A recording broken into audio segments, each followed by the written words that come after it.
Wow, guys. An extra stream? Who the heck do I think I am? Oh, I didn't even know he was doing that. Anyway, hi guys! Welcome to live stream. Hope you're doing good. Tonight we're doing a extra random stream because there's just a bunch of topics. When we did the discussion stream yesterday, we literally took half the stream to cover the stop killing games topic.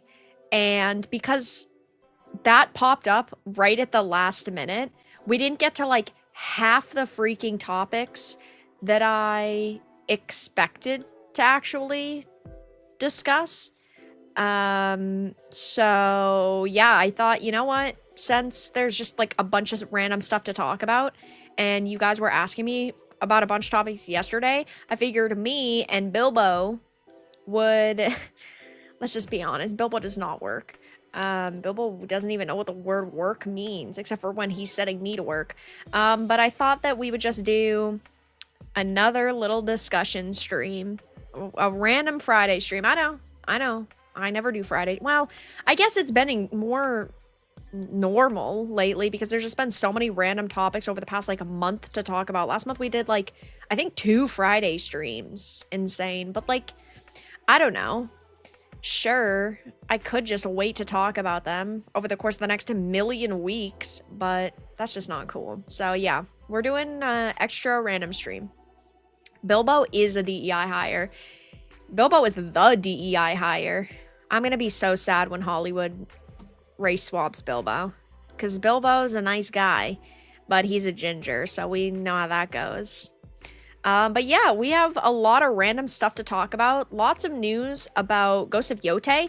So yesterday, there was a quick, you know what I'm saying, a PlayStation Direct, basically. The state of play. But it was only like a 15-minute one for Ghost of Yotei, which is why I didn't stream it. Plus, yesterday we went on to Wicked stream. And so I thought that the response to that would basically just be, hey, it's a game. To me, it genuinely just looks like Ghost of Tsushima, but with a chick. I mean, and that's not necessarily like bad, but also the reason why it is negative is because you'd think after all of these years, the game would look at least a little better. And Tsushima, when it had originally came out, it was a gorgeous game, right? So I'm not saying that's bad, but also you think that it would look different now, and it doesn't. Which some people think is good because they didn't like change the aesthetics, but also it just looks like it should have been DLC, right? And why they couldn't continue Jin Sakai's story is because of clearly initiatives within the company. Well, I don't know if it's necessarily initiatives so much as it's these are just the types of people with these types of mindsets that they're hiring to work at these studios. Because Sucker Punch, I mean, they initially gained a lot of popularity because of Tsushima, because they did such a good job and respected like the culture so much. I mean, they literally became ambassadors for the island, which is crazy. I don't think they're gonna win any awards for Yotei. Probably. I mean, who knows, right? What do I know? I'm not being a negative Nancy, but the internet is being a negative Nancy because, of course, we know that the lead actress, Erika Ishii, they just, what with her? Oh, it said all. That's right. The they, them, Zer. They, like, they won the award at the Gamer Awards for their voice acting in Dragon Age the Veilguard. Yeah, because that's a good game. I definitely would love to have Veilguard on my resume. Would definitely love that. At least I'd be making history for the worst pile of slop ever. But Erika Ishii, paired with the fact that several of the writers also worked on awful games like Dragon Age the Veilguard and Mass Effect Andromeda, strike me and many other people as bizarre, but they are basically getting wrecked over on their social media right now, PlayStation is. There's not a lot of people who are particularly happy with the way that this game looks. A lot of people that are disappointed. Giddy up! Thank you for the $1.99, Chris. Thank you for the dono. So we're going to talk about Ghost of Yotei. We're going to be talking about Tales of the Shire. You guys know. You guys already fucking know. You guys literally already know. Yep, you already know. Yep, you already know. I do not want to talk about it. Because I'm sad, man. I want to be in fucking denial. No, surely the lead producer doesn't hate us. Surely they don't hate us, man. Yeah, this might look like a fucking PS2 game, but it will definitely be good. Oh, there was just one single Black Hobbit, guys. They're not completely destroying Tolkien's work. No, they're not doing that. No, they're not blocking their critics on social media. No, they're not doing that. Stop lying. Stop being haters. But, well, this is just the truth. It's just the truth. And now, of course, they have to continue their BS because on several of their new posts, they are, of course, hiding replies. They're, of course, not actually wanting people to discuss their game. It's never a good look when you're a company and you have such a massive IP like Lord of the Rings, and you're basically giving the finger to Lord of the Rings fans. Like, I'm sorry, but you need all the help you can get, right? I had just talked about this in another video yesterday or maybe the day before about how the Steam DB info for this, Steam DB, let me find it. Oh, Creature Kind! We love Creature Kind! Oh, man. Man, that was me. That was me right there. I was breaking records. We were doing it, guys. For Tales of the Shire, let me see if I can find it. There we go. It's not looking particularly good, given it's number 67 in the wish lists, and it's got 29,355 followers. When something like Wu Chang, right, which comes out a week before, is currently doing significantly better at number 32 in the wish lists, and with 143,000 followers. Like, you would think that something the size of Lord of the Rings would be able to draw in more people than Wu Chang. And listen, I think Wu Chang looks phenomenal so far. I'm super hyped for Wu Chang. I am not a Wu Chang hater. I'm going to be playing this as soon as I possibly can, right? But you'd think that Wu Chang is new, right? It's not like it's the 5th in a series. It doesn't have like a bunch of other, it does not have like an anime component or a show component or a book component. It's brand new. Versus Lord of the Rings. You'd think that Lord of the Rings would be doing better. But it just goes to show the discontent amongst Tolkien fans and how unhappy we are with all of the products they've been releasing. You know, I'm not going to call this, you know what I'm not going to call this a Lord of the Rings game anymore. I'm going to call it a Rings of Power game. And I think that we need to start making that distinction, is when something is just trash and they're literally just trying to bank off of Tolkien's work and they're not actually making it because they want it, because they like got the rights and they're real fans. We need to make the distinction. It's not a Lord of the Rings game, it's a Rings of Power game. I think that's just what I gotta do now, because Rings of Power is not Lord of the Rings. Rings of Power is slop. Rings of Power is terrible. And maybe this game will still come out. Maybe it'll still be cutesy. Maybe it will still be fun. But let's be honest. Let's stop the cap now. You know, you guys know. Bobo? You guys know the same way I do, right? I love to cope, especially about Lord of the Rings. There's no way anybody would ever do it wrong, guys. Yeah, we know that that is not the case. So we're going to be yapping about that for a few, because they've decided to now silence people. Oh, also, I think that somebody had said, over on the Steam forums for Tales of the Shire, they were locking down. They were locking down their threads. I don't know if it's a lot of them. Uh-oh. Okay. Let's take a look. Oh, that doesn't look too bad. Well, to be honest, there aren't a lot of people commenting in general. So that's probably why they're not locking them down. General discussions 161, that's it? I thought that there was more than that. Hold on. I'm going to fact check myself. Tales of, I don't think, no, in my last video I didn't look at the, oh, you guys can't hear that. You didn't hear the stupid obnoxious ad. I didn't look at the Steam forums, but I did previously look at it. I'm trying to see if I had actually screenshotted it or not. I don't think that I had screenshotted how many there were. I should have. I should have. See, this is the problem, is that all these developers at all these companies just absolutely fucking suck, and you can't trust them to even allow threads that they disagree with to stay up. And that's such a major problem. But yeah, also Calliope Rider.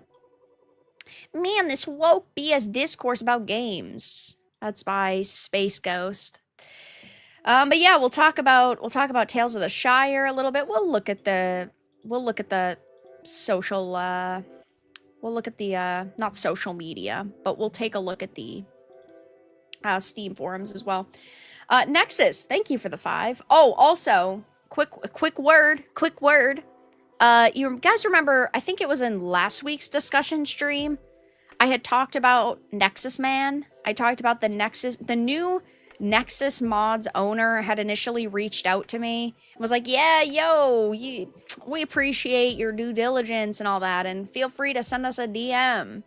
And then I sent him a DM and I said, can I ask you questions? And he said yes. He's still ignoring me. So he said, let his actions speak louder than his words. Well, they definitely are. So anyway, your name reminded me of that. Not that that has anything to do with you. Thank you for the 5. Activists seem to turn every good franchise into thrash. Though, on a positive note, love the content, Vera. Glad you enjoy, and thank you so much for the support. Of course, I appreciate it. Guys, your donations and your support are the reason why this channel can stay alive. Also, if you're enjoying the stream, give it a like, because, yeah, we're at 100 likes. We have 240 people here. Vera got ghosted. I mean, not particularly surprising by a guy who literally runs a fucking gamer scam where he sells courses on how to teach you to get good. Not particularly shocking there, to be honest. Not particularly shocking. His inaction is indeed very loud and clear. Yeah, listen, those first couple days, I gave him the benefit of the doubt. Oh, yeah, maybe the new Nexus owners will change things around. It's on site. If any Nexus mods topics come up, nope, no benefit of the doubt. You got it from me initially. Yeah. No, now you ignore us all unless those donors come in. Yes, what? What are you talking about? I'm literally reading. There's only been 2 donos so far. I just started the stream. All the other comments I've read have been from chat. What? Do I see a fluffy Bilbo? Yes, Bilbo is Eepin. Bilbo is Eepin. He's so cute. Anyway. So yeah, we'll probably talk about Superman a little bit. I talked a little bit about it yesterday. I just didn't think that this was a very great movie. Did I think it was like the worst I've ever seen? No. But apparently there's a little bit of suspicious activity going on with the predictions, because initially, oh my god, the predictions for this movie were absolutely massive. Initially, the predictions I had seen was that over its opening weekend, it was going to make $200 million. Then it went to 130. Now it's at 115. Listen, I thought that it was a okay movie. Did I think it was the best? No. Do I think it deserves that much money? I don't know. Maybe my opinion's a little different. I'm not the biggest fan of James Gunn. I think James Gunn has made a couple good things, right? I'm not a hater, but I'm also not the biggest, defender.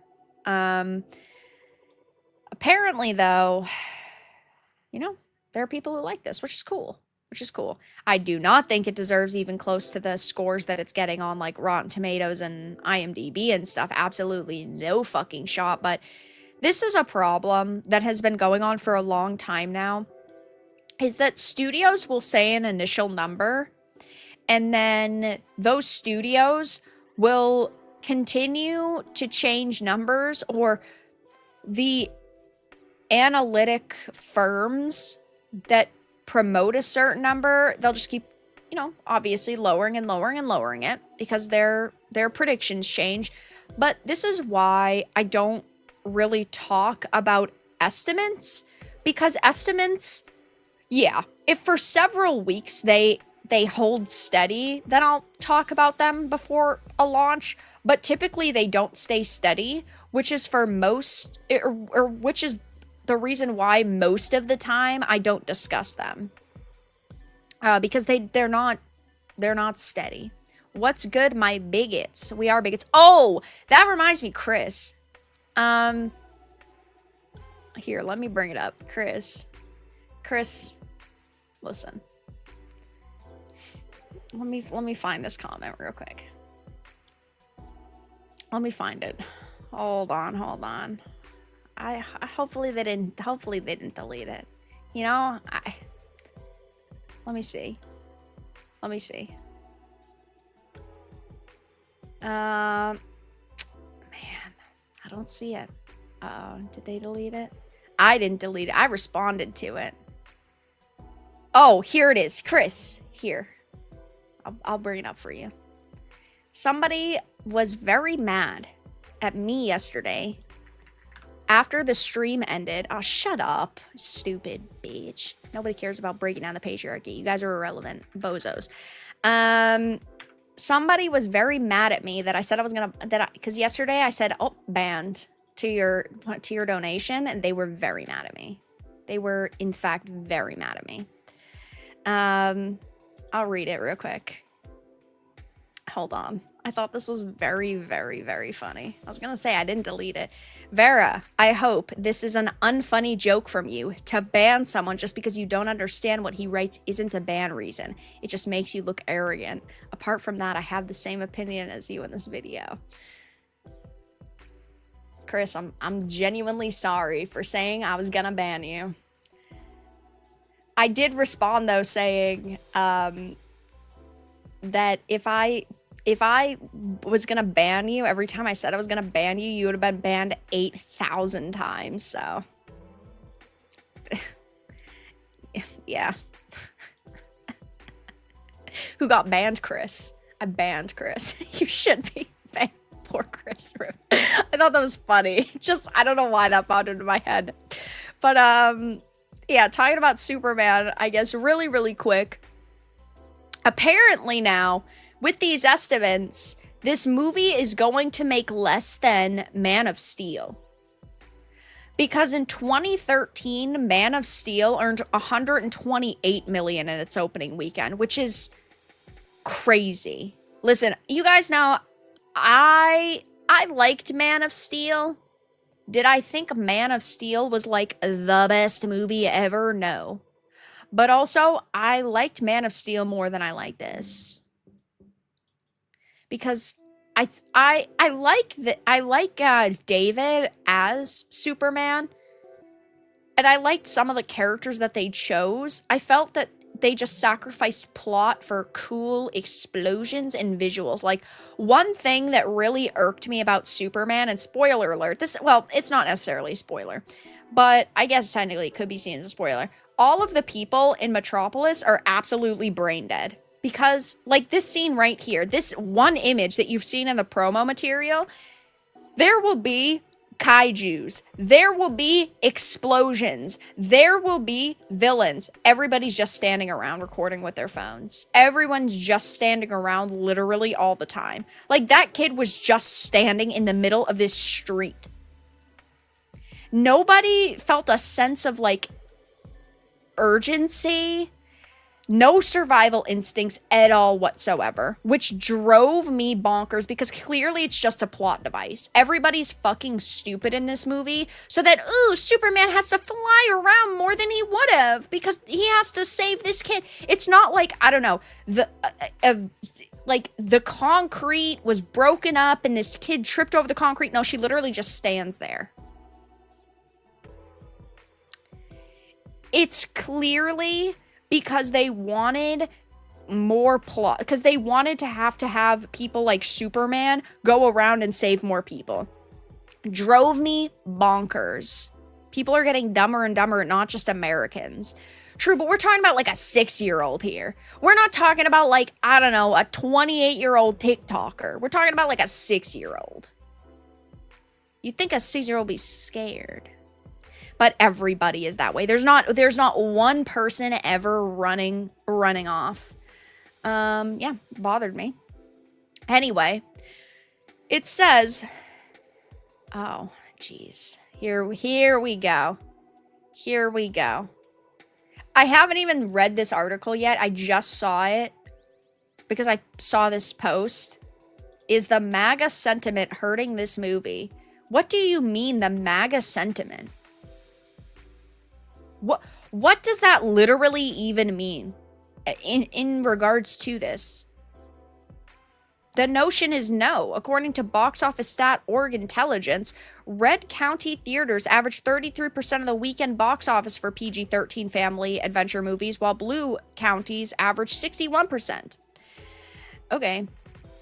It says Warner Brothers and DC Studios Superman is looking at a great 55 million first day, including all those 22.5 million previews. This puts the James Gunn-directed movie on course as of this minute for a 115 million plus 3-day opening. The weekend is still young and there's still room for upside. Some are spotting 120 million. I swear to God, the first estimates were like $200 million.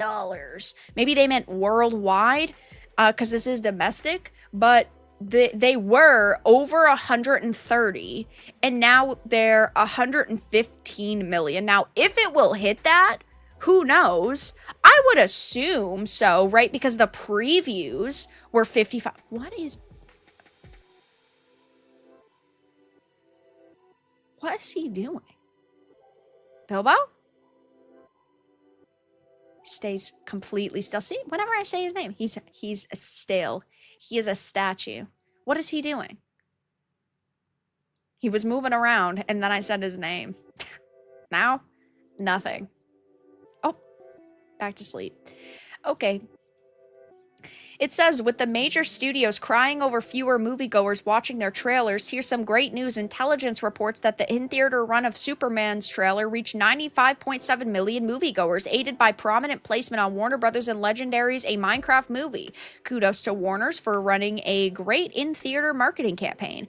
It says the comps of it all. Matt Reeves' The Batman posted 56.6 million first day, and previews eased 24% for 43.2 million on Saturday, turning into 134 million 3-day. Gunn's Guardians of the Galaxy Volume 2 posted a 56 million first day, dipped 9% on Saturday for a 146.5 million 3-day. Gunn's Guardians of the Galaxy Volume 3 posted a 48.1 million first day / previews, a minus 19% Saturday decline with 38 million for the 3 days of 118.4 million. Wait, didn't you write 140 to 150? Yes, sources get excited by big numbers. Here in LA, you can't forget about getting a good seat at the 7 p.m. AMC City Walk IMAX. Premium seats are selling out. I love how they frame that. It's, oh yeah, sources get excited by big numbers. No, you guys overestimated, and now you have to live up to it. You promoted this big estimate. It's not, oh, well, you know, sources get excited by big numbers. That's kind of stupid in my opinion.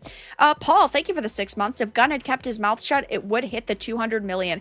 I don't necessarily know if I agree, because I feel like the James Gunn statement, while yes, might have changed some people's perspective, I don't think it was really that many people. Like, for a statement like that, I feel as though if you wanted to see this movie, you were going to see it. And if that's... I haven't seen that much backlash to that statement. Yes, there have been some people questioning it, but in general, I feel as though if you wanted to see the movie, you're still probably going to see it. Now, obviously, if there are polls that come out after the fact and we see people on social media talking about that, right? Okay, that'd be fair. But I don't know. I mean, you could be right, Paul. It could have hurt it. But there were reports that said that its initial, like, really solid scores on Rotten Tomatoes actually could help it significantly because more people have seen the positive reviews and could go see it. So, like, do we believe the access media? Not really. So, like, yeah. I think Gunn is too arrogant. I just don't trust him. I personally do not trust James Gunn either. I think that James Gunn can make decent content, but as I said yesterday, my opinion on this movie is if you liked James Gunn's The Suicide Squad, you'll probably like this. I was not the biggest fan of James Gunn's Suicide Squad. I'm not a big fan of James Gunn's work in general, but yeah, if you're into like Guardians of the Galaxy and you like the Suicide Squad, you're probably gonna like this. A lot of it honestly feels like it was reduce, reuse, recycle. The best thing James Gunn's ever done, in my opinion, is Lollipop Chainsaw, and that's my take. I think Guardians of the Galaxy is pretty good. Is it like the best series of movies ever? No, but I think they're pretty good. Lollipop Chainsaw's better, so it sucks. I think this movie's a 5 out of 10. So it's not trash, but it's also not great. I think that David and Rachel's acting, so Lois and Clark, I think their acting is good. I feel like that actress, though, she's very good at humor, and they didn't give her any humor, which I was very disappointed with. They also kind of dress her like a little boy. I don't know why they chose to go in that direction. Like, Amy Adams' design that actually looked like she was in The Office was way freaking better. And I didn't necessarily hate... Oh, also... Speaking of actors, the actor who plays Lex, he's such a good actor. That trio right there was so good. I also really liked Mr. Terrific. So most of the acting's really solid. I just feel like they went too light on the story in order to put big explosion, pew pew. Anyway, Paul, thank you so much for the 50. And again, thank you so much for the re-upped membership. Again, like, I definitely think that there is the potential that his statement hurt the movie, but I also feel like he wasn't going on into interviews saying that type of shit for weeks on end. So I feel like a lot of people look past it. But thank you so much for the 50. I can't put Eve Jiggle on the screen, unfortunately. I'm not able to. Hey, at least I can put that up on the screen. It says, though, how the rest of the weekend is shaking out. Superman, Friday's 55, 3 days, roughly going to be 150 to 120 million, allegedly. Jurassic World Rebirth, 229 million. Oh my gosh, that's a very big difference. F1. You've got 133 million. How to Train Your Dragon, 237.7 million for week 5. Elio, Elio has been out for a month and it's only at 60 million. Man, Disney's so fucking screwed right now.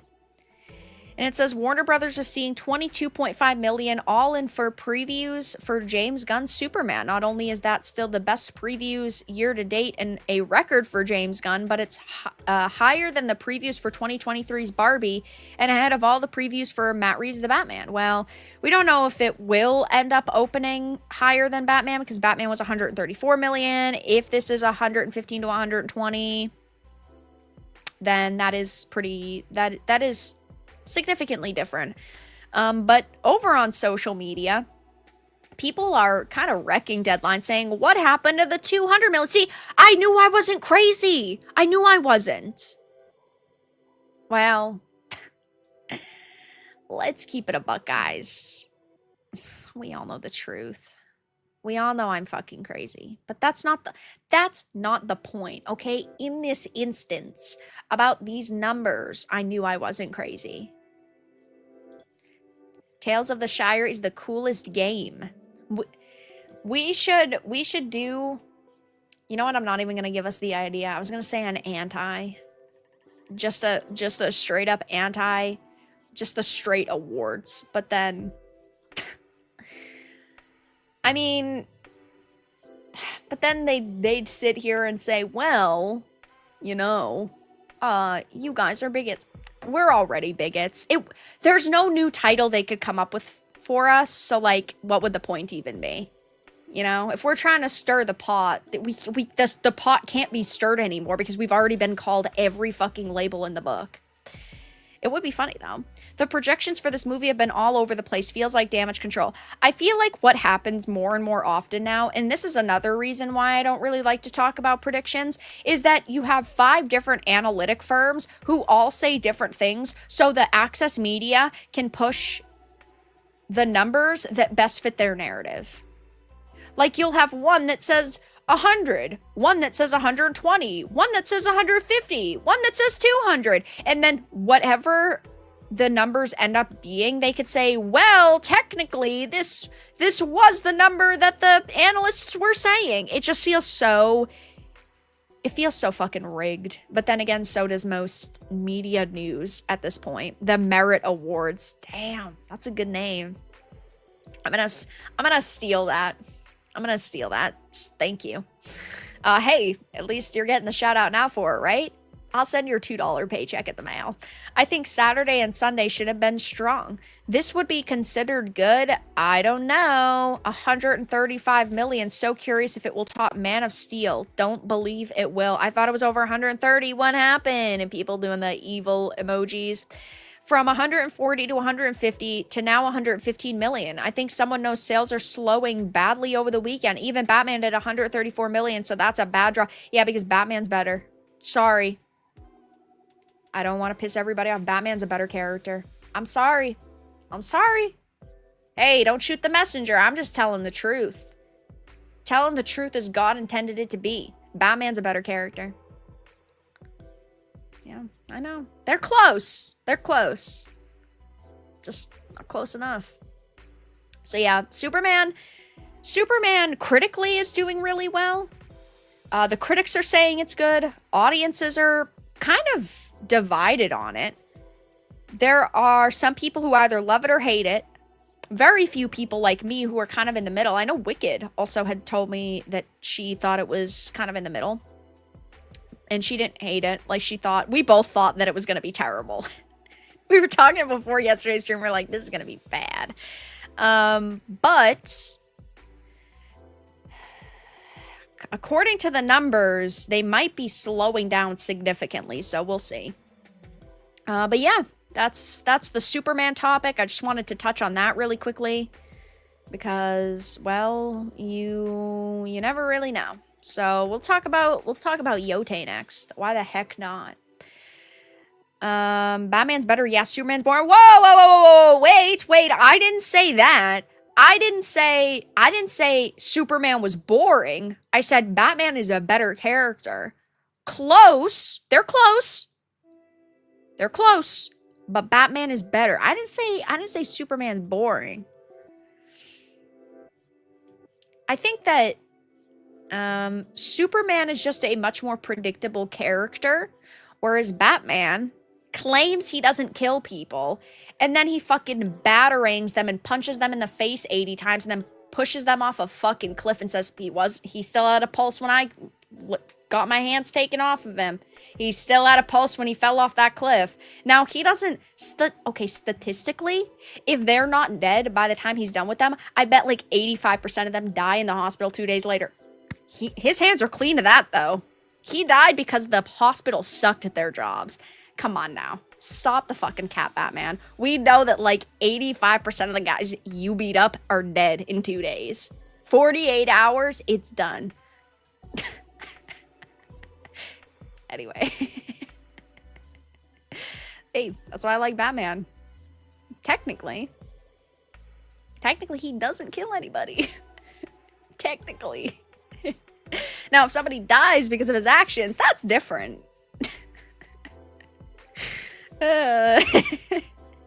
Like, I'm sitting here getting a fucking 45 hit combo on one of these doofuses in the Arkhamverse, and you're telling me this guy survived? No, that's not true.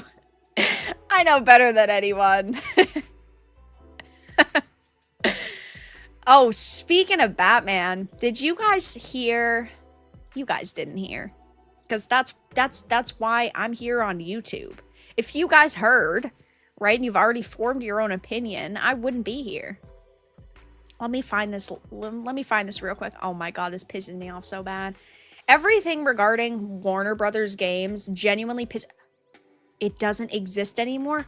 They deleted it? Oh, that's never good. Hey, I still have an archive of it I still have an image of it. It's not necessarily an archive. It said, discussing films claimed that Warner Brothers execs once considered developing a Robin series set in Christopher Nolan's Batman universe. However, Nolan didn't approve of the idea and got the project vetoed. But they deleted it. Gee whiz, I wonder why. I'll keep my eye on that. Even Nolan hates us. Warner Brothers Games hates us. Nolan hates us. We could have had a Nolan-verse Arkham game. You know what I mean when I say Arkham game. By the people who at the time were making the good Arkham games. Base Nolan, it was like how many years ago at this point? So, it was a long time ago. Can't blame him. Yeah, but this was when like his movies were still going on. It's not like it was now. If it was now, well, yeah, I mean, I would completely understand that. Also, really quickly, guys, if you're enjoying the stream, give it a like. Shez, thank you so much for the 2. I love Batman. Batman's such a good character. Thank you for the 2. And Stark, thank you for the 5. We need more R. Pattinson as Batman. Are we ever gonna get it at this fucking point? Probably not. That's insane. He was such a good Batman. Listen, he's not the best He's still not the best Bruce.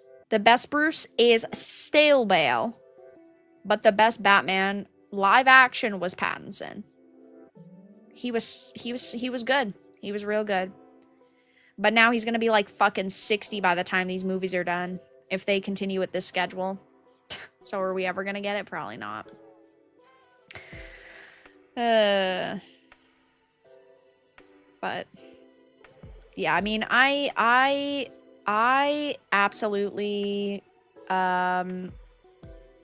thoroughly enjoyed Pattinson's Batman. Well, maybe he's not the best Batman. Okay, the best Batman, not counting their time as Bruce, would be between him, Keaton, and Bale. Because Bale was a good Batman. I just feel like Bale was clearly the best Bruce. So, like, those 3 are very close. You like Ben Affleck Batman? I didn't hate Ben Affleck as Batman. It's just that the writing for his Batman wasn't very good. Kevin Conroy, well, okay. If we're talking also about like animated and video games, then clearly I'm sorry.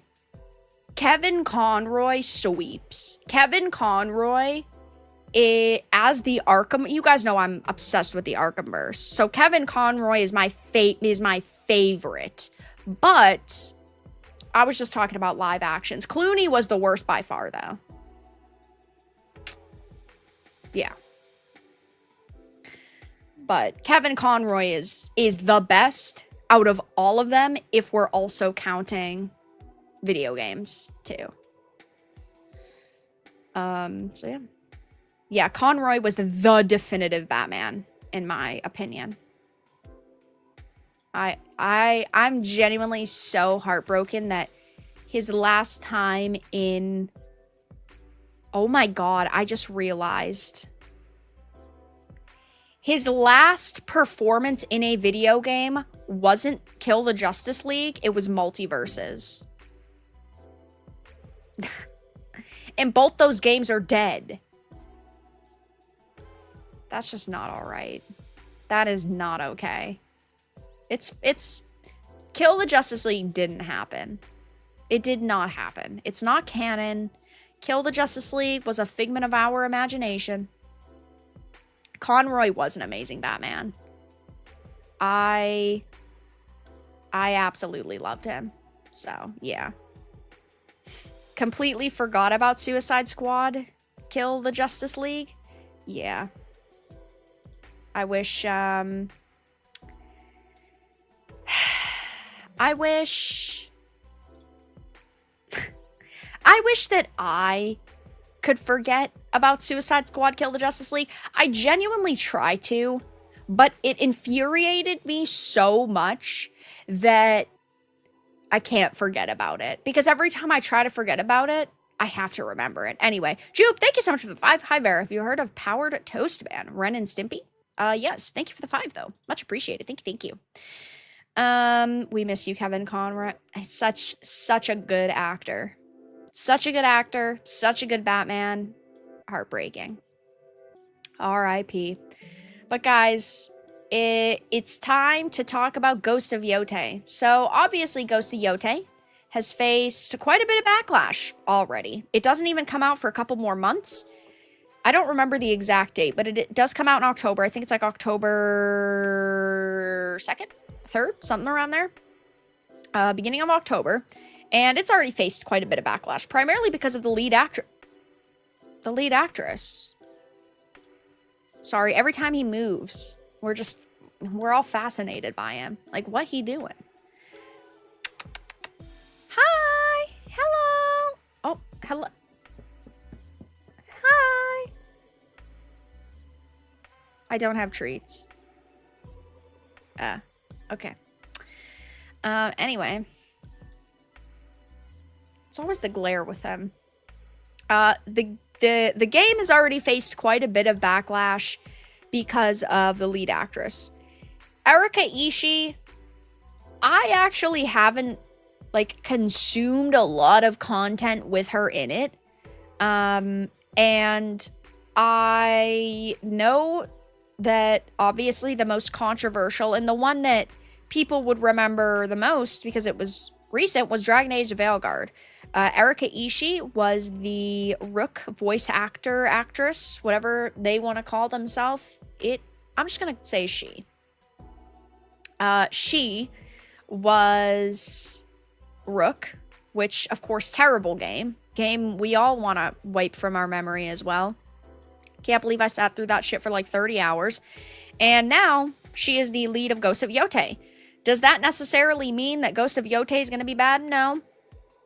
Right? She's a very vocal individual, but as long as her personal opinions are not put into this game, that's fine. I mean, that's good, right? It's good when an actor doesn't insert their own bullshit into the character, and instead of play a character, they play themselves in a game. I don't necessarily think that's going to happen here. But we also know that it's not just her, right? She is not the only problem with this.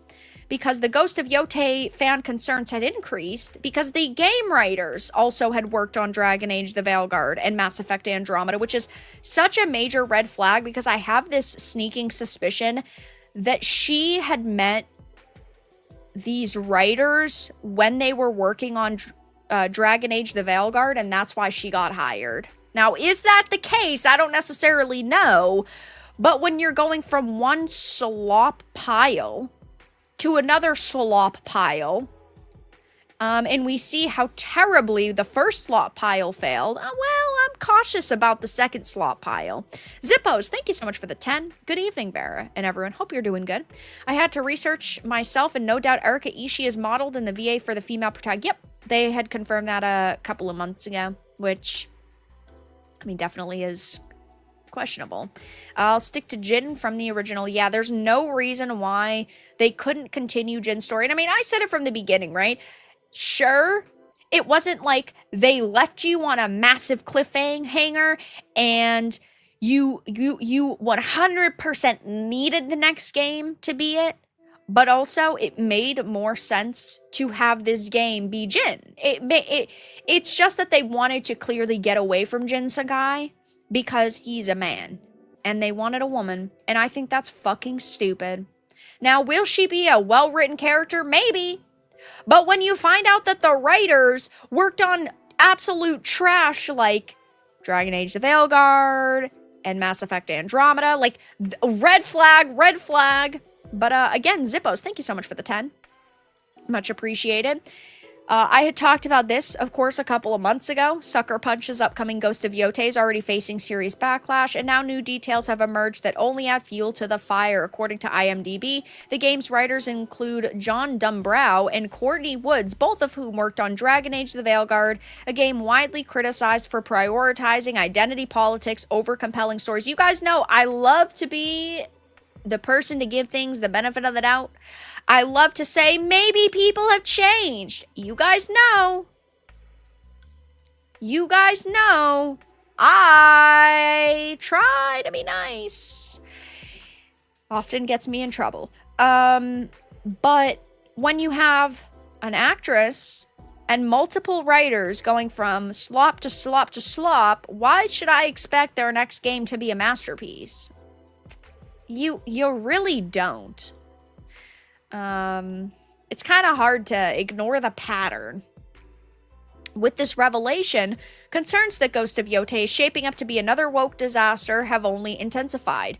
The controversy surrounding Yotei began with its very first trailer, where fans quickly realized that instead of continuing the story of Jin Sakai, the beloved protagonist of the first game, Sucker Punch replaced him with a new female lead named Atsu. Which, by the way, another problem I have with this game is it's literally the story of Assassin's Creed Shadows.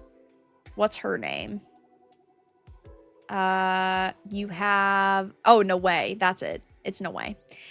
It's No Way's story. To a T. So who stole whose idea? This abrupt shift in focus immediately raised red flags for gamers wary of yet another classic franchise being retooled for modern ideological messaging. I wouldn't say it's a classic franchise just because the first game only came out a couple of years ago. Now, I love it. I think that it is amazing. I think that it had the potential to be seen as a classic franchise, but I don't technically think the term classic franchise applies here. I guess it depends on what your definition is. We will not let these terrorists shake our resolve. 2020 showed us that we will rise up and make our voices heard, despite voter suppression, facing down a white supremacist police force, risking health and safety. We hit the polls and streets to say no more. They can't stop us. Well, that worked out well. Historically, the answer to an attempted coup is to never acknowledge its legitimacy. We will not ignore this. We will treat these terrorist thugs like the unlawful mob. They are and hold accountable those responsible for this.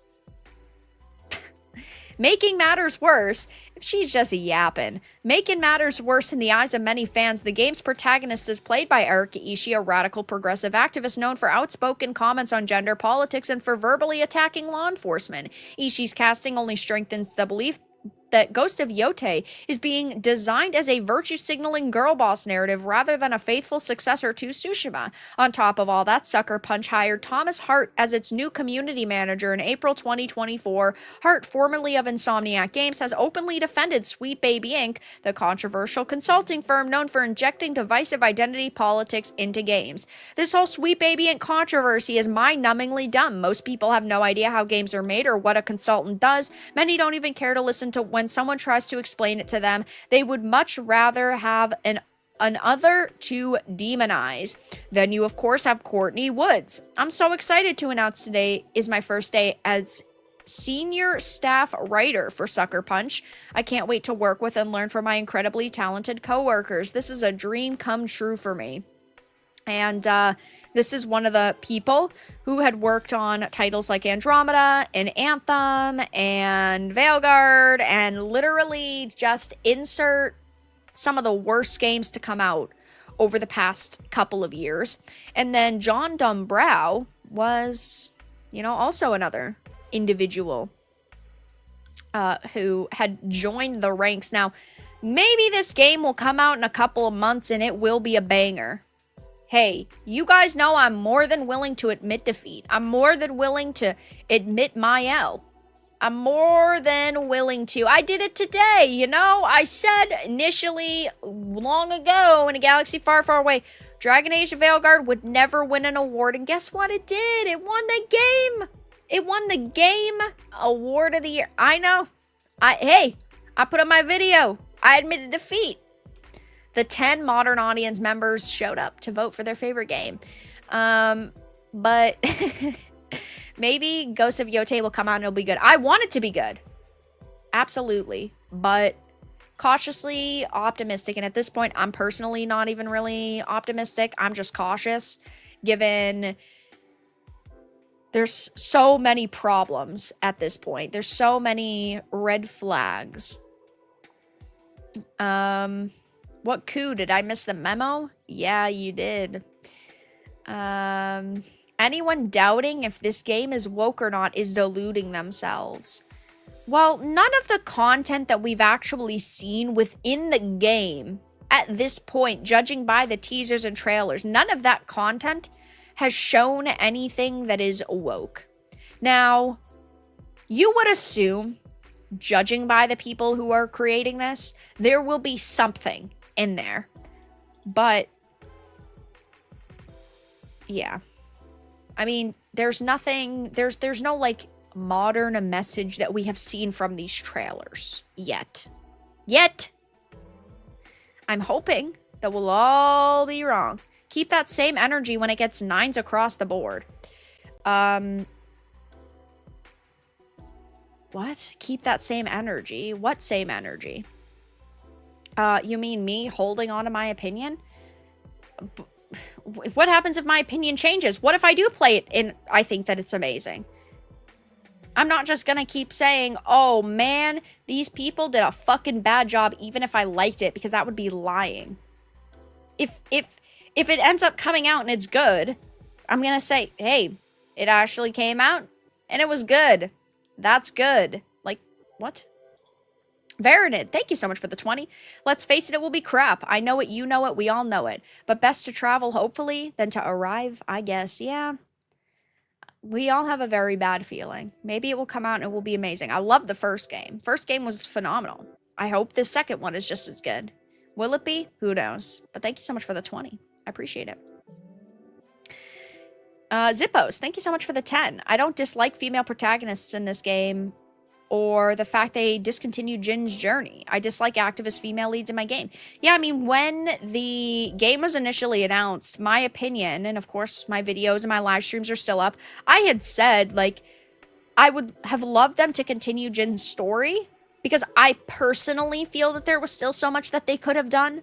But ultimately, like, if their plan is to do a ghost of, and then it's let's say for argument's sake, 3 different characters across 3 different games, then okay. I can understand that. It's not supposed to be a linear story between all of them. But, you know, people fell in love with this character. We would have liked to have seen, ultimately, this character brought back. But my opinion is, like, clearly I don't dislike female protagonists either. But yeah. Thank you for the 10. I appreciate it. I had something else I was gonna say, and then I lost it. I lost it in my brain. They gave Stellar Blade 7s. Yeah, like, not everybody's gonna agree on a score all the time, and that's fine. You know, that's why I play games on the channel, because if my initial opinion is I think this is gonna be fucking trash, but then I play it and my opinion changes, like, it's literally on camera. Why do you hate women? I hate women. I've never met a woman I like. Then my opinion's, you know, on camera, and it's the best way to tell if I'm being genuine or not. Sometimes there's games I'm wrong about and I love, and I'm glad that I streamed it. But yeah, anyway, guys, continuing on. As I was told before when I reported on Yotei last, Endymion said, the game was indeed supposed to be Ghost of Tsushima 2 with Jin Sakai as the main character. This has been confirmed to me by at least 2 sources, and I was told the skeleton of Tsushima 2 is what largely is being used to create Yotei into what it is now. I mean, there's not much that they could have reused. Like, sure, there might still be some specific, like, scenery and items and, like, shrines and stuff, right, that they could reuse. But generally, like, it's hundreds of years later. There's only so much that they could reuse.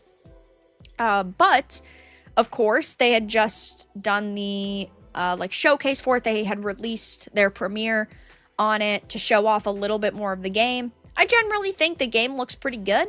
I don't have any major, like, issues with the gameplay itself. I'm glad that they are, you know, trying to keep it at least aesthetically in the same vein. It's not like they massively changed it or anything. But there are some definitely some mixed opinions on this so far. I feel like visually it just kind of looks like the Tsushima we already got. I don't feel that there's any massive upgrades visually. Not that there really could be, because I felt at the time it was such a gorgeous game, and it's still very pretty. But I don't feel that there's any, like, massive visual upgrades or aesthetic changes or anything like that. But a lot of people are still voicing how worried they are. Ghost of Tsushima sequel takes a troubling turn. Ghost of Yotei concerns. Smash AT just said, no. I'll be non-binary. How's that sound? There are people screenshotting things that she's said, that Erika Ishii has said before, like abolish the police. And again, people are allowed to have their own opinions, but first of all, this isn't very good for the company that you're supposed to be representing.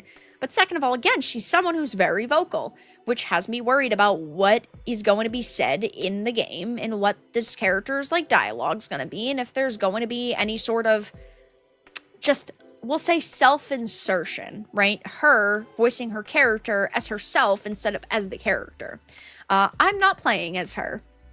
People screenshotting this abolish the police quote again. This is so cringe, hard to take serious. Not gonna lie, she looks pretty bad. This game will fail. Gamers are not the ones you push your woke ideology on. Look at how they massacred my boy. I will be absent. This is like another Assassin's Creed Shadows. I definitely think that from what we've seen so far, it's looking better than Shadows. That's my 2 cents on the matter. Shadows was atrocious. With the trailers and the teasers and the way that they presented Yasuke. Like, when I actually had played the game, I didn't even think that Yasuke was an insufferable character. Like, Yasuke was not terrible. It's just that, of course, it's historically inaccurate. And they had pushed the fact that, oh, it was supposed to be historically accurate when it wasn't. So that was a major problem.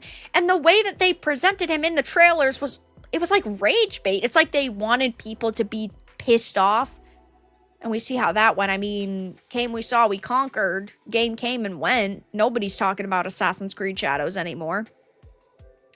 And then people are saying, like, something feels off. How many pretend sales will the game get? What's the over-under that it will outsell the first game, according to Sony?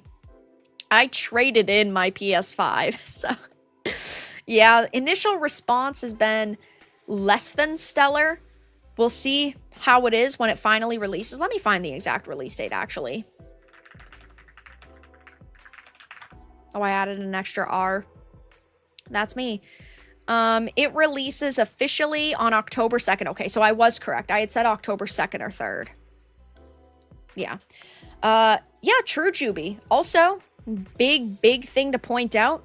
The Yasuke voice actor didn't open his mouth or mock his audience. He didn't say anything controversial. And if he was to voice act in another game, I'd say okay. Because he did a good job as Yasuke. Like, his voice was pleasant to listen to. It's not like he had any, like, insufferable dialogue in the game itself. Like, he didn't come out and attack people. He didn't do anything that, like, stirred the pot. So that was good on his part, for sure. But yeah, October 2nd. So right around my birthday. There's another game coming out a couple days before my birthday. Full Metal, what is it? I have it as a tab. Because I did have a couple trailers. Full Metal Schoolgirl. This comes out on the 23rd of October.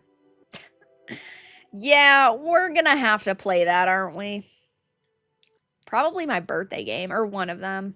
It's a third-person sci-fi shooter, very, like, lollipop chainsaw, in my opinion, which I'm pretty excited for. But, of course, just wrapping up the Yotei discussion, cautiously optimistic. I want everything to come out. I want everything to be good. I'd love to be wrong about literally everything.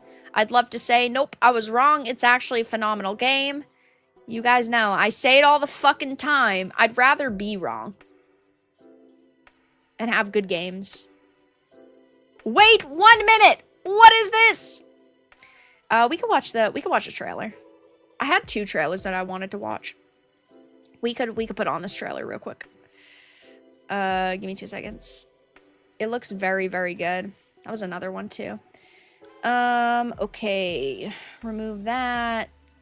Let me fix her up real quick.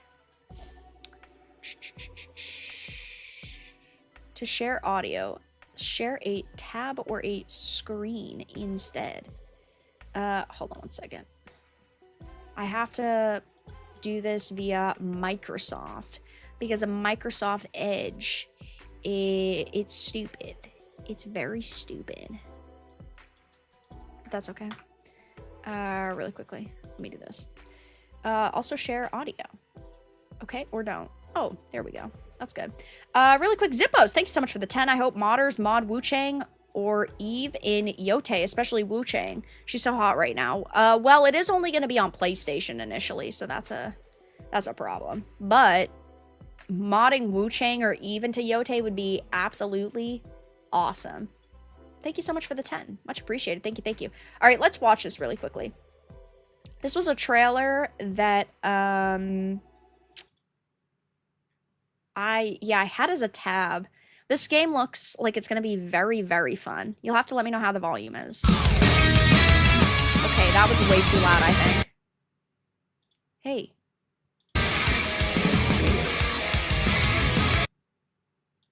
Come on, restart. Oh, there we go. Okay. Perfect. I'll even get rid of my things. I love games like this. It just instantly hits you. It instantly hits me with Lollipop.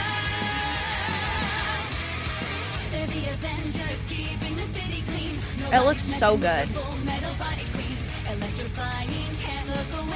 Band.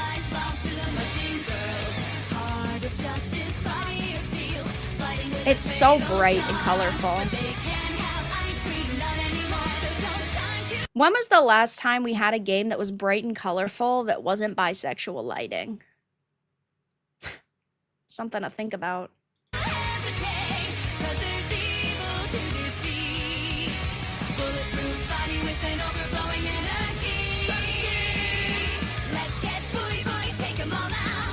both of the lead characters look so cool. I think it's only those two females that are the leads. They both look super cool.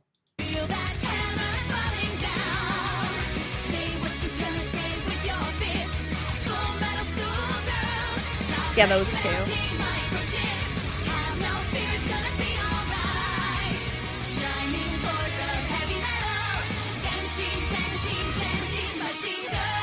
Yeah, and she's even got the chainsaw. Yoko and Akemi are cyborgs known as the Machine Girls.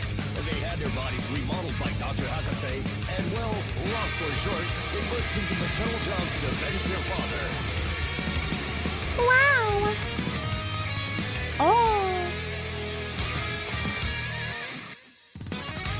Wow. It's so fudging bright and colorful. I think we'll probably end up playing that for my birthday stream. I mean, I don't know for sure, but damn, that looks good. I've been looking forward to that. I don't know. I think it looks pretty fucking solid. To be honest. But yeah, I think they had only just a couple of days ago announced the release date of it. So that's cool. Let's see. Yeah, October 23rd, 3 months away, 2089. The United Federation of Japan is an industrial powerhouse while also being one of the world's leading countries in overtime work. In this sickening future, the economy is booming and working 24 hours a day is considered virtuous. Damn. Not me. I'm not virtuous, that's for sure. Guns and swords, and you're a cyborg schoolgirl. Seems pretty fucking good to me, so... yeah, I'm excited for that. I had that tab up because I remembered I had wanted to watch it and let you guys know about it in case it wasn't on your radar. I'm always looking for wacky, cool shit. Always. Oh yeah, this is another game that also looked pretty good that Ghost had suggested the other day. This is already out though. It came out a couple months ago. So maybe... in the future, we could do this as like a supporter stream. Grandpa High on Retro. Grandpa goes on a third-person action-adventure killing rampage with his grandson after a smoking session. Interrupted by a phone call. A bunch of you had said that this was a really funny game. It's always stuff like this which makes developers, and not that this is a negative, but that makes developers super popular, which I'm happy to see. Because when was the last time we got a game with an absolutely insane premise like that from a AAA? I don't even know.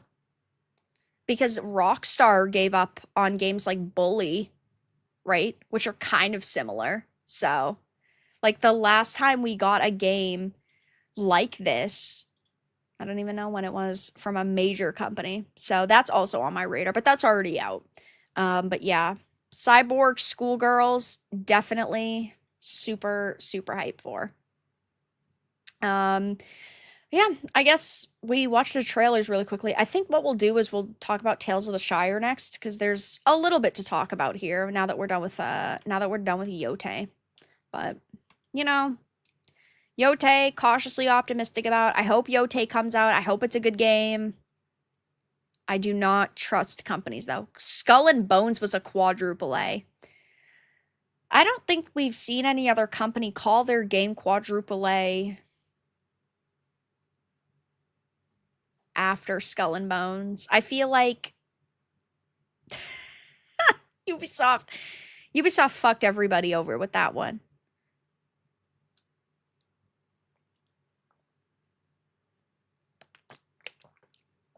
Creature Kind is game of the year. That's not even funny. That is not even funny.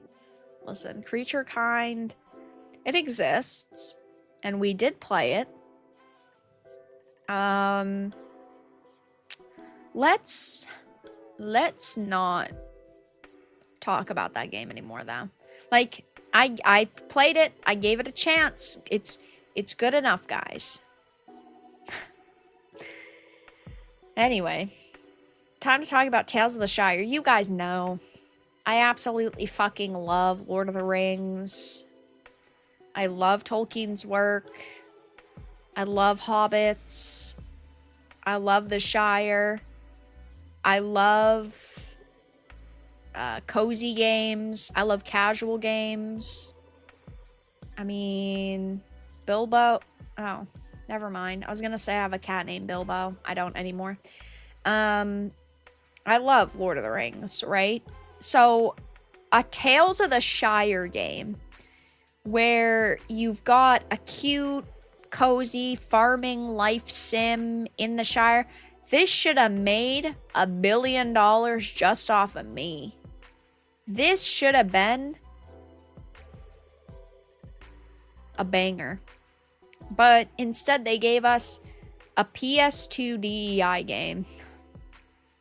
And, well, after having a lead producer come out and attack gamers and say that we're all conspiracy theorists for saying that companies in the industry are pushing DEI just to hopefully make extra money, even though that is the case.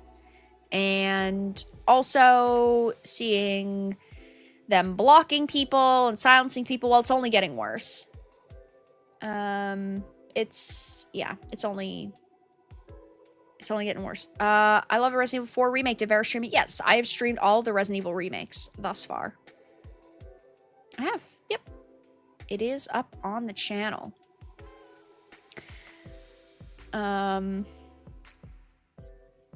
Resident Evil Survivor Unit looks good, but it's just a mobile game for Survivor. Or Survivor Unit, that's just a mobile game. Resident Evil 9 trailer did also look really good, yeah. We had watched those. Hi, Wicked. Hope you're doing good. Welcome on into the live stream. Legacy of Tolkien is being treated like a pigeon playing checkers. Yeah. It's sad. What happened to her cat? He abandoned me. He was right there on the chair. I don't know where he is now. Oh, he's behind the chair right now. He's too good for the chair at the moment. So he's just gonna sit behind the chair where we literally can't see him. What a rude little hobbit. He's got no manners. They hate Tolkien that much. Yeah. They do hate his work that much. Thank you for the $1.99. I missed it. Why did they block you? They blocked me a couple of weeks ago. Or I guess it was like 3 months ago now. More than a couple weeks. I had made a video on it 5 months ago! I guess it was 5 months ago. Holy fuck. What even is time anymore? I can't tell time. I don't know. All I know is I'm here. Because the lead producer, let me move my face. The lead producer had said basically that gamers are conspiracy theorists for calling out companies forcing diversity into products. And we're not talking about diversity done naturally, because diversity done naturally is good. The problem is when they push diverse characters or storylines just for the sake of being diverse, just because they believe it will make them more money in the end. But Calliope Ryder, the lead producer, had said, I promise I've never received a message from a higher up that said needs more diversity so we can get government funding. It's just that games are made by and for a wide range of people with varying experiences. There's no scary cabal forcing devs to add women and POC to games.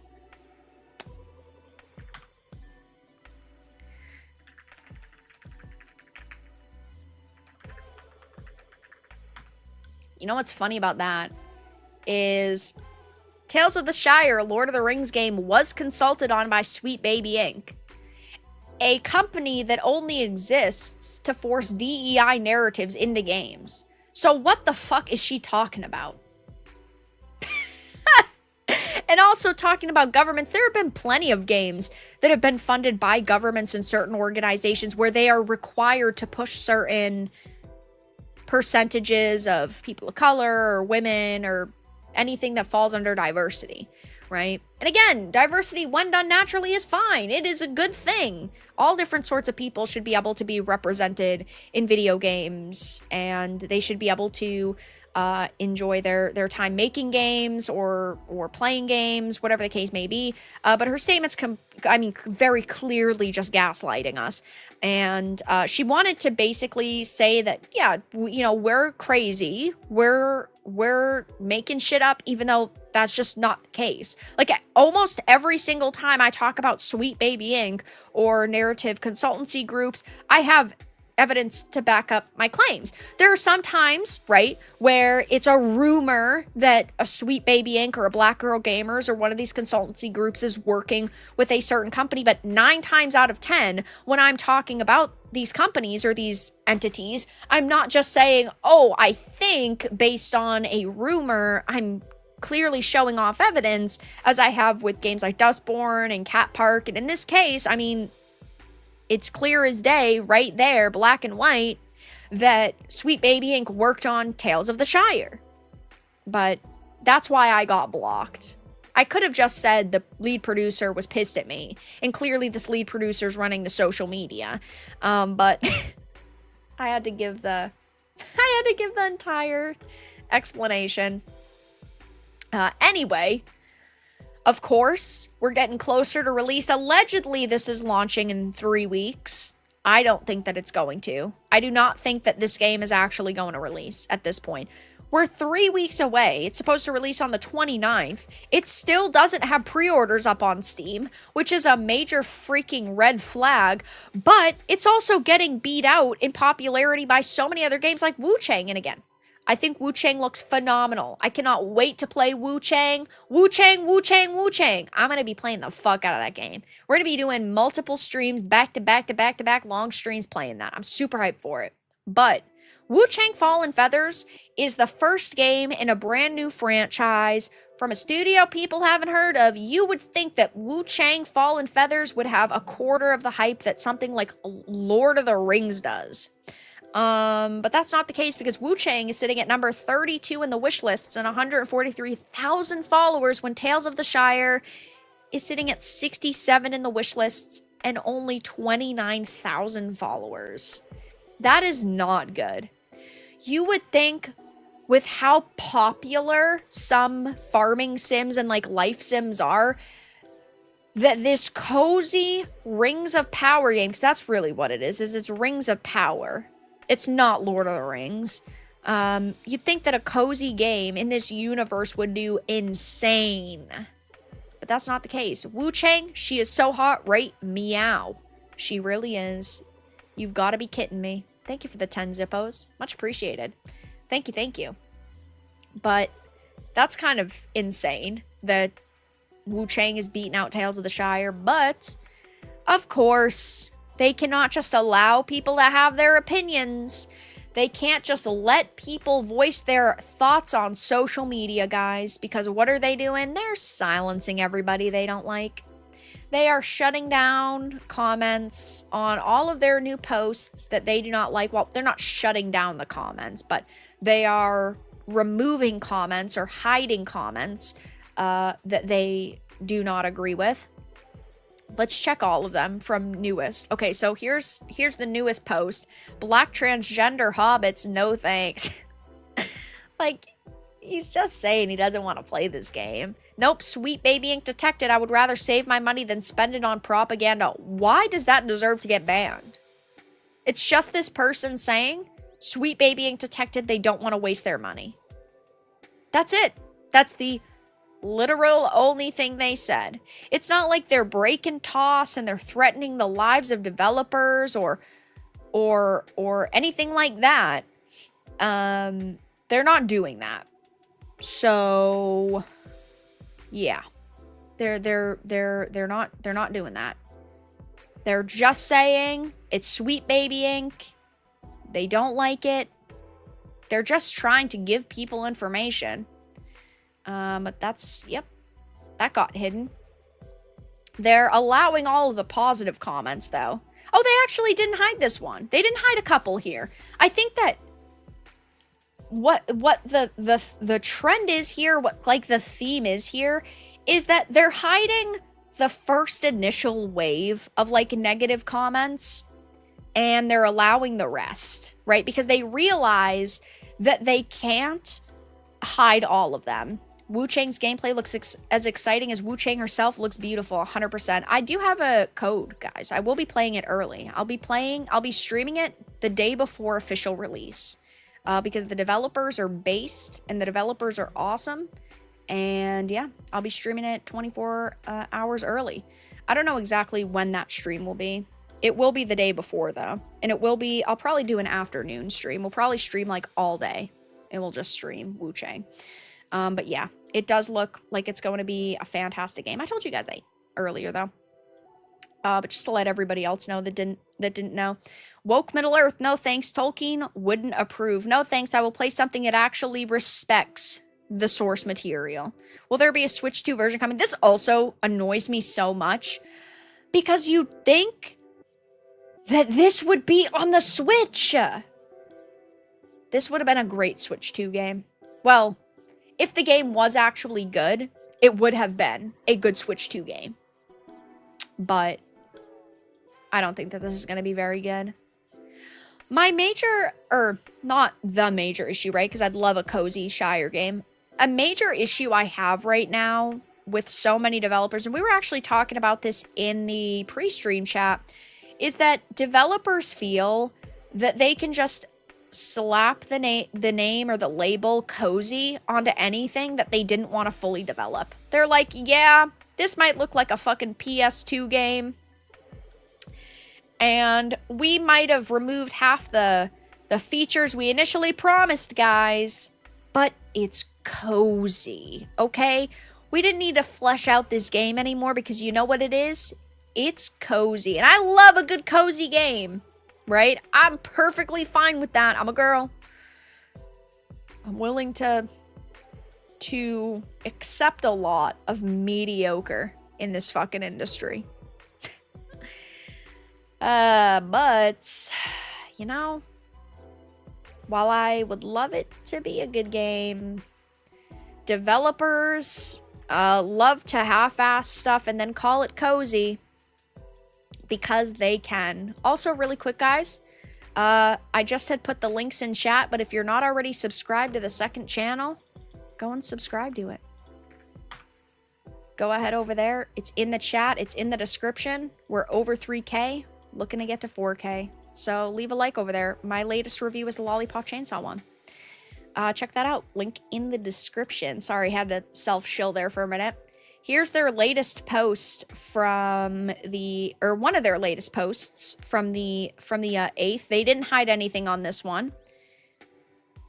It seems that there weren't a lot of comments here, which is why they didn't end up hiding any of them, because they needed all the help they could freaking get. Not that I could leave a comment. I'm blocked, right? So I can't leave a comment on any of these anymore.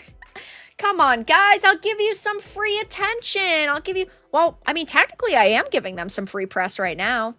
Come on, guys. How many of you are going to buy this game? How many of you are going to pre-order this? I know so many of you. So many of you love this game, or so hyped for this game. Me talking about this game gets you even more hyped, definitely. Play Lollipop Chainsaw, please. I've streamed the original release. I've streamed repop mode and the original mode of the of repop. I have. Eat a bag of dicks, lady. Damn. Why'd this get removed? Why would they censor this poor user? They're just being inclusive. What the fuck?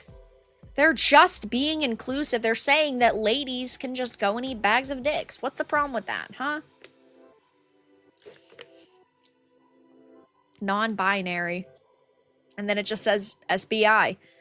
Again, out of everything that's ever been said on the internet in the history of the fucking internet, like, these comments are pretty tame. You must be heartbroken about being blocked. Oh yeah, I'm so heartbroken. I tried to gift it on Steam. Addis, I don't know. Oh no, it can't be gifted. I was gonna say, I don't know why Steam isn't giving me pop-ups for games that are gifted. There's no, yeah, it's not up yet. there's no pre-orders for it, which also is so fucking bad. Like, you're 3 weeks away from your release and you're not even allowing people to pre-order it? That's crazy. Anyway, thank you so much for the 10, Addis, and all of the gifted games lately. Shout out to Addis for gifting Creature Kind. Woo! Such a good one. Such a good one. So glad I had to play that. Thank you. But thank you for the 10. When it goes up for pre-order, you can have first dibs if you want it. It's still not up. I don't know if they're putting up pre-orders. That's why I have a sneaking suspicion it's gonna get delayed again. I can't tell if you like Vera or hate Vera. Yeah, Addis, could you confirm? Addis, are you a social justice warrior plant who's actually secretly funding these secret organizations in the industry, and this is actually your way to get free press for games you support? Do you actually hate me? Can we get an answer? Thank you for the 10. You betray Tolkien, no beer, no piper tobacco, and then all of this DEI crap. F this. DEI trash. You won't make it. Like, these are real. I know that we're talking about, like, social fucking justice warriors here and cultural Marxists, and we're talking about people that can't handle any sort of criticism on the internet. But, like, we're talking about very tame comments here. We are not talking about mayhaps. Uh-oh, red flag. The plot thickens. Exposed. Clandestine game giving network. Yeah. Great. Glad I'm the target of it. We're just not talking about very offensive comments that are being left by people. Savvy had said, just out of pure curiosity, why did you need to work with consultants whose only expertise is not being white? What does that have to do with Lord of the Rings and fictional worlds? Well, see, it doesn't. Somebody said, please tell me there's no more delays. I don't think my heart can handle another delay. And they said, we took a little extra time to make sure we had the full tale to share. Our Tales of the Shire physical editions in Europe, Middle East, Africa, Australia, and New Zealand may experience a slight delivery delay to August 8th at retail.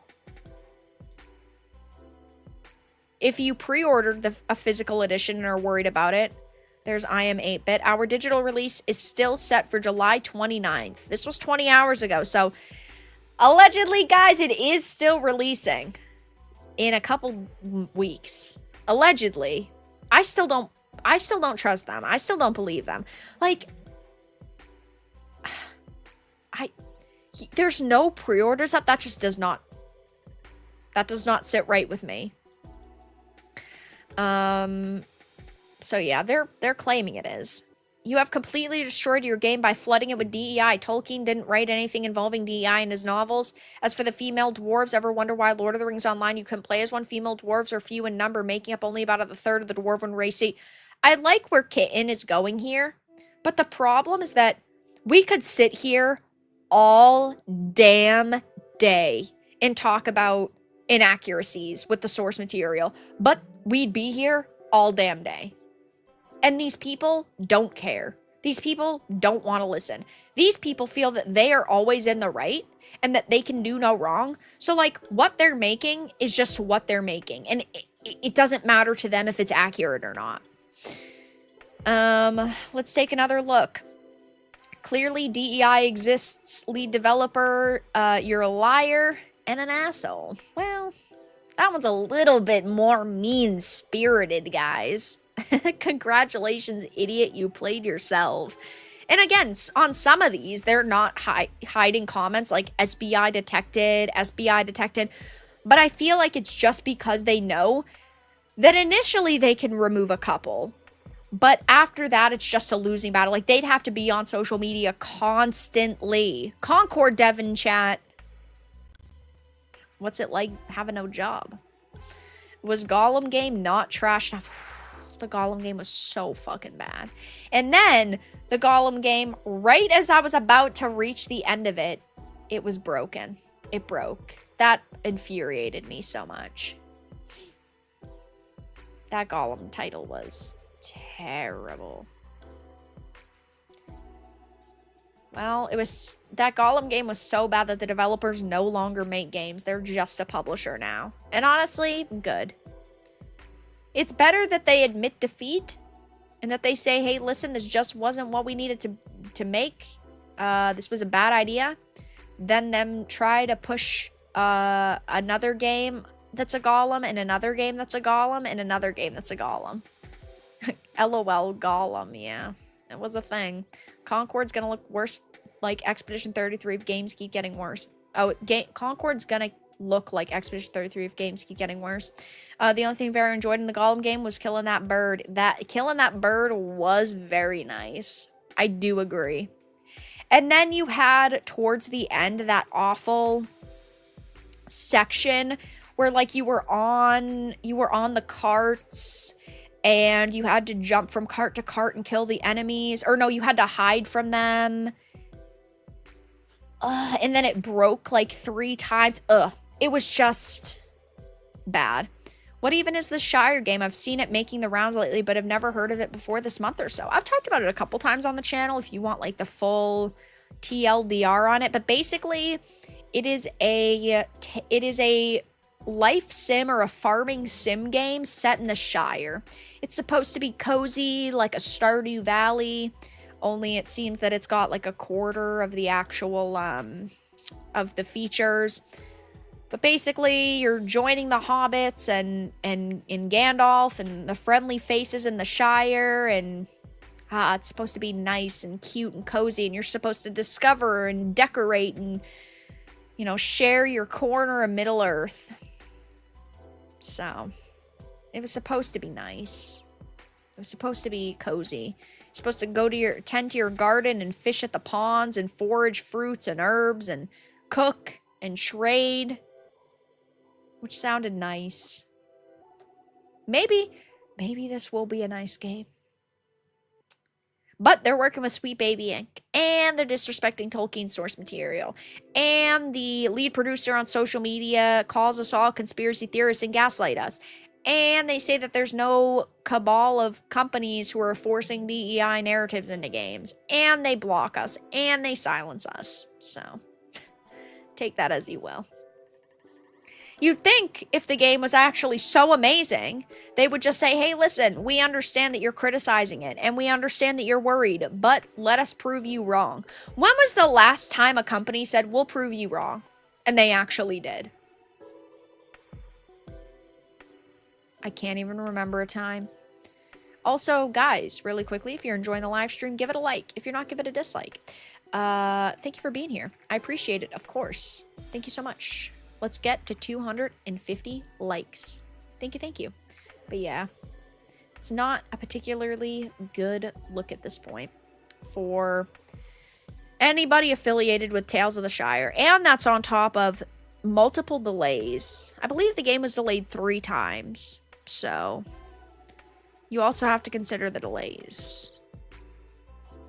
It's just not a good picture that has been painted. I mean, No Man's Sky had a massive turnaround. Yeah, but No Man's Sky made hundreds of millions of dollars. So that's the difference. This game doesn't even have pre-orders up and it comes out in 2 weeks. And its wishlist numbers are like a quarter of Wu Chang Fallen Feathers. So we're talking wildly different like situations here. Looks like a PS1 game. I was generous and said a PS2 game. I'm literally so generous. Ugh. I guess I really am, now that I'm looking back at that. That's supposed to be a mannequin? Mannequins usually have boobs. That's not okay. Ooh, look at that. The fireplace. Yeah, you know what? It's just don't look too closely at it. And it's a PS2. Don't look too closely. That's a PS1. You know what? I might have been wrong in my initial assessment when I said it looked like a PS2 game. But that looks kind of like PS2.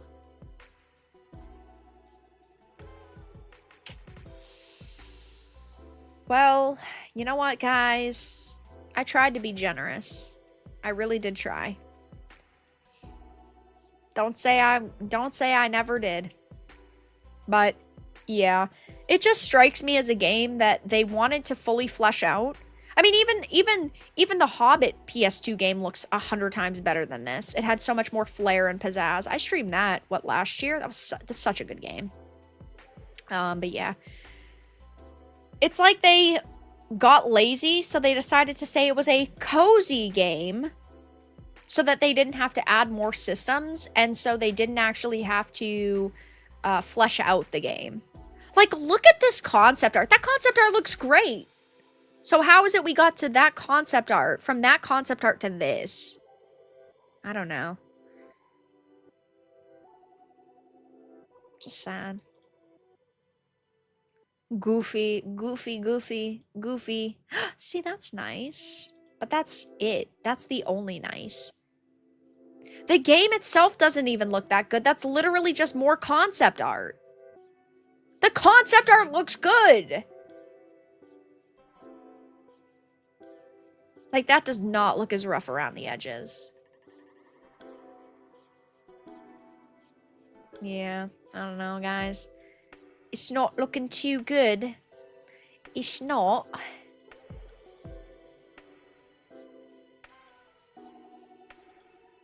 God. Can we get higher than 720p? No, I'm not looking at it.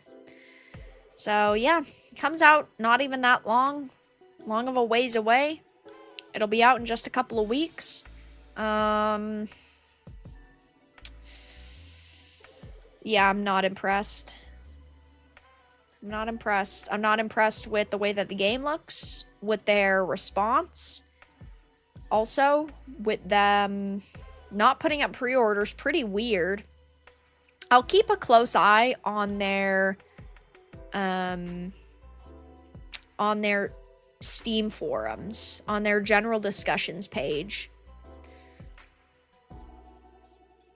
What did this one get? For seems like gamers are back at it again with their woke right whining. Uh oh, guys, I think that's us. Guys, I think that's us. Ooh, we're talking about Concord? Oh shit.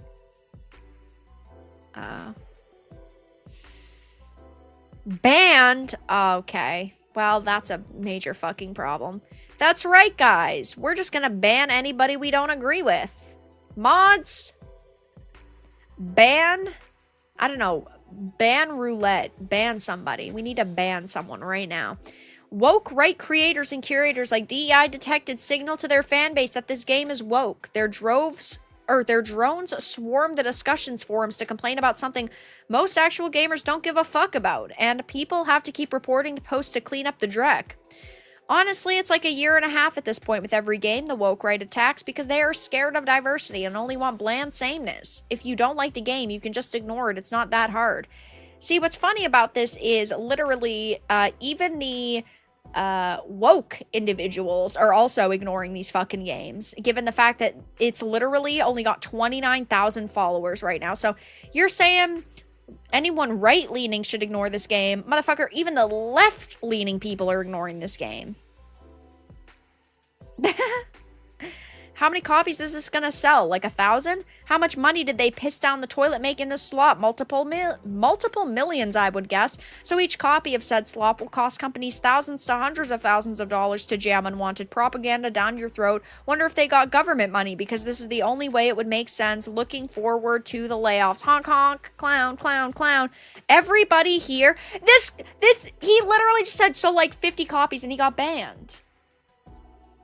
See, if they're banning people, okay, so the argument here is that they're banning people for being disruptive. You're saying this OP is not being disruptive by bringing up politics and saying, oh, if you're complaining about this game or if you're criticizing this game, you're a fucking right-leaning whiner. So it's okay when one person disrupts, but it's not okay when another person, again, quote, disrupts. Right.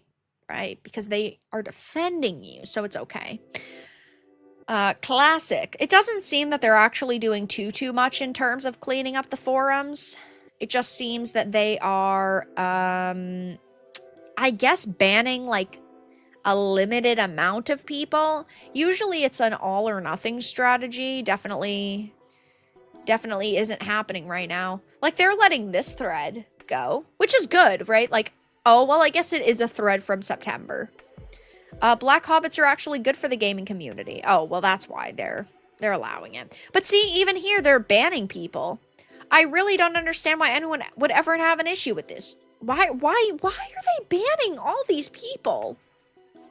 Well, I'll probably be talking about it in a video tomorrow, guys. So, Tales of the Shire, I guess their social media manager, whoever that is banning some people. They're not cleaning everything up completely, which, again, like, I don't want anybody to be banned. I don't want anybody to be silenced. Even if it's someone I don't agree with, I don't think that they should be banned or silenced. But you know how it goes in the gaming industry. Criticism equals harassment. And so that means 95% of the people in this chat are harassing me whenever I'm driving a car in a video game.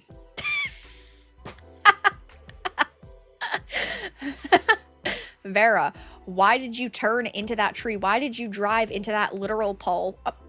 You're harassing me. Grant, thank you for the 5.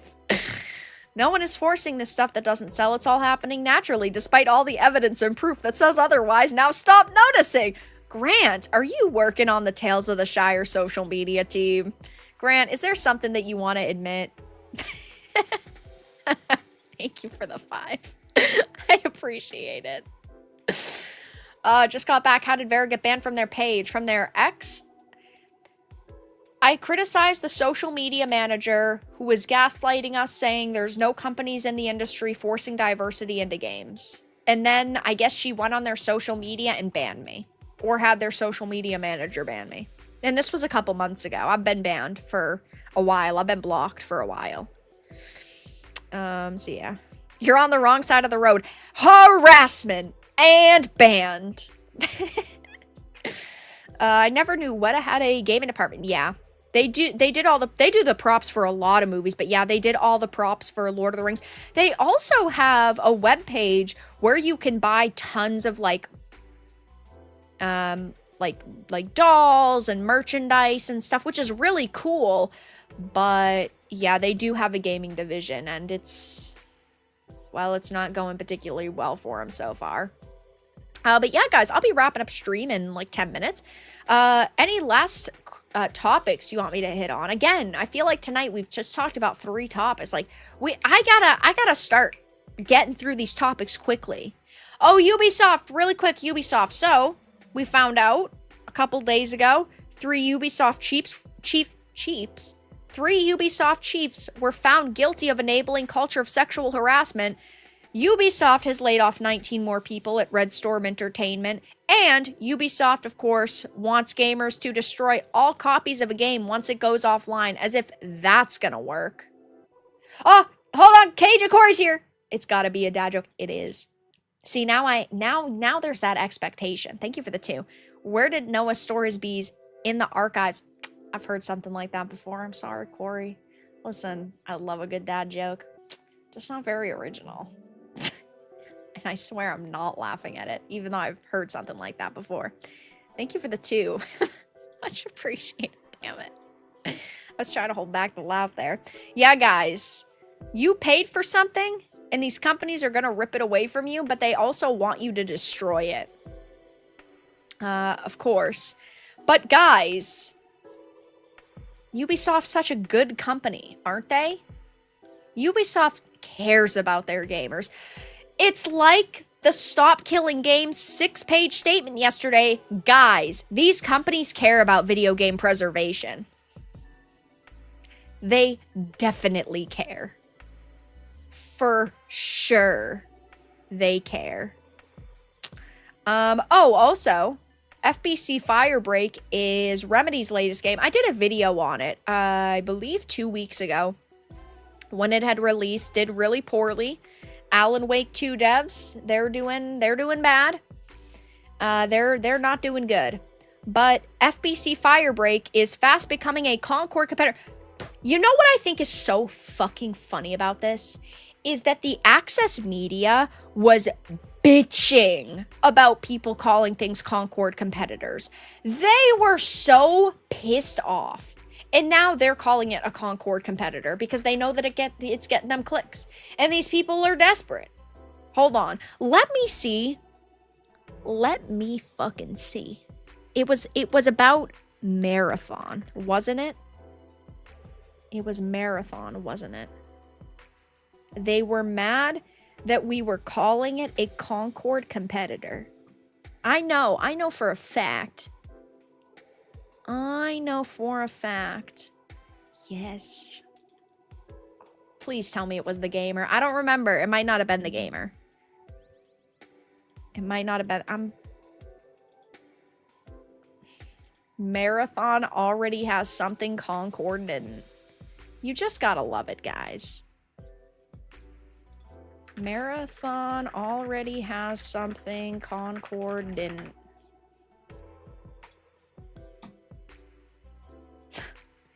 Guys, it's bigoted if you call it a Concord competitor.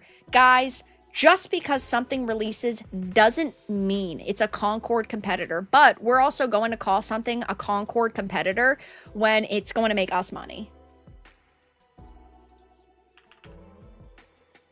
Oh my gosh. I love the Access media. Man, these people just cannot let